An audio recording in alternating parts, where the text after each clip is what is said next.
Today we're dealing with a noisy sectional garage door, also known as a panel lift door. And today I'm going to show you exactly how to maintain and rid your door of these awful noises, so you'll need to grab yourself some quality lubricants, which I'll list some in the description. First thing we're going to look at is where most of this noise originates from, which is in the hinges on each panel. On every hinge there are two main points you'll see which rub together and creates this screeching sound.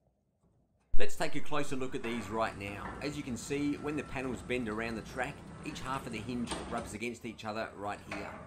You may even be able to see some scuffing where there has been metal on metal contact. And the slower the door operates, the more noisier it actually gets. So what we need to do now is address the lubrication of these points on every hinge on the door. As you can see, you'll want to get the lubricant between each half of the hinge where they join and pivot. So using something that penetrates really well between the tight gaps and then thickens up, such as the Worth HHS 2000, always works 100% of the time. Another point of lubrication are the roller pins. If these aren't lubricated, the door cannot self-align, which may cause sticking of the door. So again, apply some good penetrating lubricant inside the barrel of the hinge and ensure these pins move freely.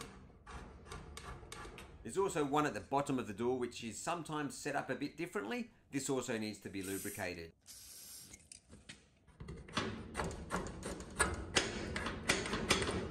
Now go around and check your roller wheels are spinning freely. Just move them away from the track. These are usually bearing rollers. Older doors are just a plastic roller on the shaft. It always pays to apply some lubricant to these as well, even if they are operating okay. Next up, we're going to move to the top of the door. Up here you'll find the bearing plates, which take the entire weight of the garage door. So these are one of the most important components to keep lubricated. As you can see, the entire garage door hangs from a cable, which attaches to the bearing plates via the cable drum.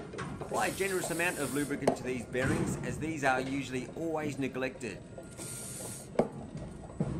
Now go across and do the other side. The next thing we're going to look at is the main torsion spring which powers the garage door. This one is in pretty good condition, however here's one that is completely dry of lubricant, very noisy, and is making the door run very poorly. So if your spring is as dry as that one, give it a very good coating of lubrication. Do not grease the spring, only use an oil-based lubricant. You can never apply too much lubricant to your sectional garage door.